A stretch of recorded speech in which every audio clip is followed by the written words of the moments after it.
What's up, guys? In this video we're going to teach you how to install our Honda CRF110 big wheel kit.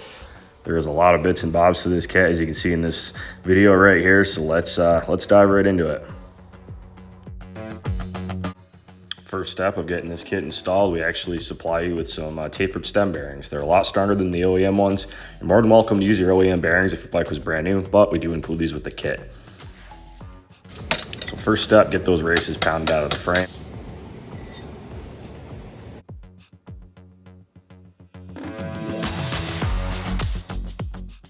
Guys, when you're installing the new races into the frame, just be super careful. Make sure you are putting them in completely square, and definitely apply some grease around the outside of them before you pound them into the frame.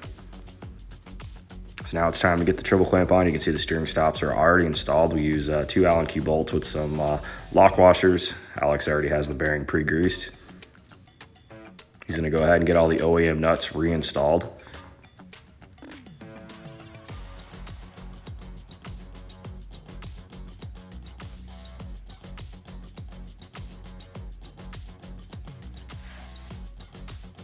You can see right here, he's installing the pinch bolts. He's just getting everything ready. He's gonna go ahead and start sliding the fork up. So some upward pressure with some firm twisting will get that fork slid up very easily.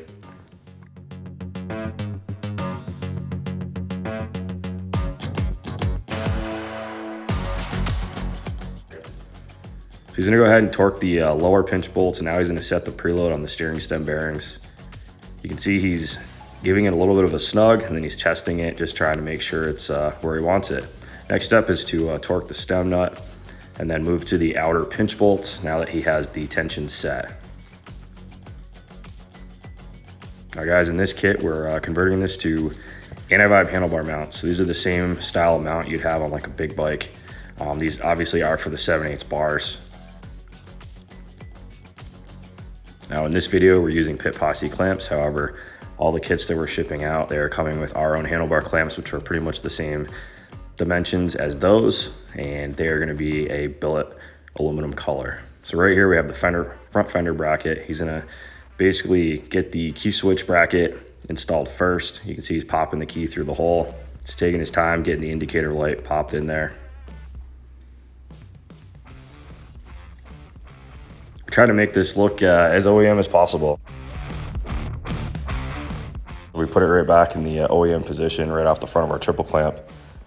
Now the reason we have this custom front fender bracket, it's kind of an interesting shape on the OEM fender, so it was easier to just fabricate a bracket that adapted to our triple clamp.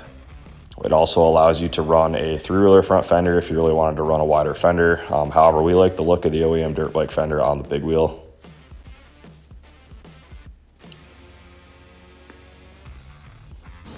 One thing to make a note of if you guys are going to taller handlebars, basically just routed the throttle cables just like KTM style, so we're not using the factory holder.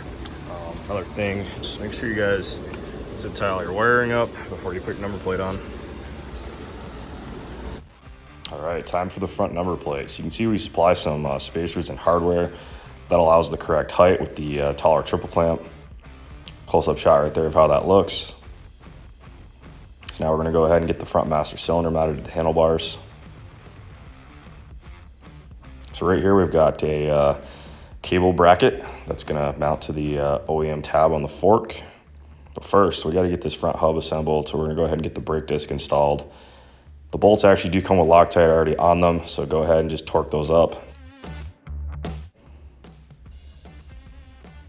Now, the shorter spacer is going to go on the brake disc side. The longer spacer is going to go on the opposite side.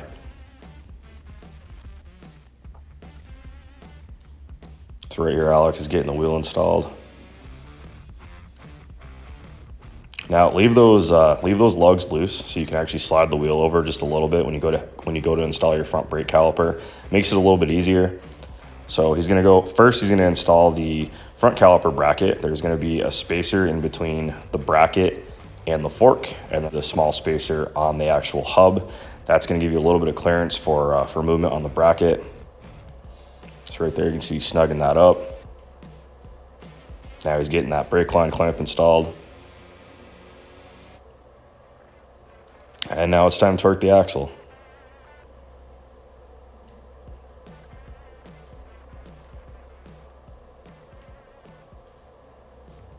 So now that that is done, go ahead and torque your lug nuts. Your wheel will center up on the hub. Should be sitting just about dead center on the forks.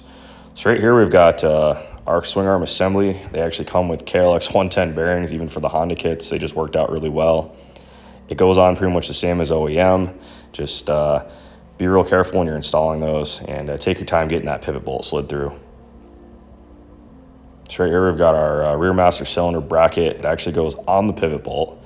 We supply a different nut for that bracket. And right here you can see we're using the OEM tab to mount the master cylinder mount to.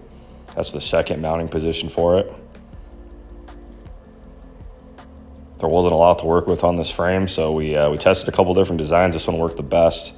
And right there you can see he's applying some Loctite and getting that pivot bolt torqued up.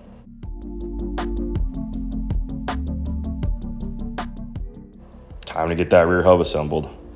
He's going to start with the sprocket adapter. Loctite, Loctite, Loctite. I say it in every video. Just Loctite those bolts, guys. We like red Loctite on those. We haven't had any issues with them. He's going to go back and hand torque these, make sure they're snug.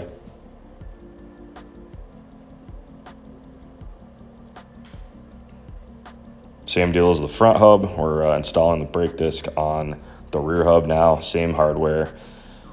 Basically the same sequence with the 3 bolts. You can see right here we actually machined our sprocket adapter to clear through the wheel because you're going to install it on that side of the hub. So now he's go ahead and just torquing those lugs up.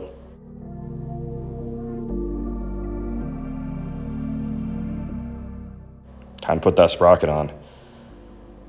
These come with washers and nylon lock nuts, so just go around, torque them up. We like to use an impact, just get them bottomed and then go back by hand and hand torque them all. You can always get just a little bit more out of them. It's just a preventative maintenance. You do not want these things loosening up. Here is our rear axle assembly. We've got the axle blocks, the spacers, and all the other bits and bobs that go along with it. So right here we've got our brake caliper mount. So there's a little nub on the side of the swing arm. You're going to slip that in, and before you slide the axle through, basically just get that thing aligned. That's going to allow you to put your brake caliper on. You can see right there it actually slides right on, no problems. Doesn't hit the wheel. It's very close, but it does not hit. So in this clip he's moving along to the exhaust spacer. So the longer spacer is going to go on the back, and the short spacer is going to go on the front. This gets the angle correct, gets the tire basically clearing the exhaust. We do not want that thing rubbing the can. And basically just put your side panel back on. So this kit comes with a custom brake pedal to actually work with the hydraulic brake setup. Uses the OEM pivot spring. You can see how he's got everything lined back up just like OEM. So you got the washer and the cotter pin. And same deal on the master cylinder bracket.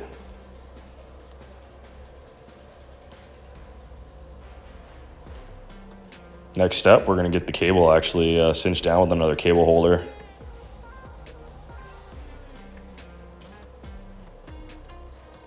And now it's time for the sprocket. So you're going to get that slid on. Now we don't use the OEM retaining plate because there just simply isn't enough room for it the way it is. So we actually use 2 clips on this front sprocket. And it's actually going to be held on anyway with the front bearing. So we slide the seal in just to act as a spacer. This is a floating bearing, guys. This is not a press fit. This is the simplest way to build this so that you can actually take it back off and get your sprocket off easily.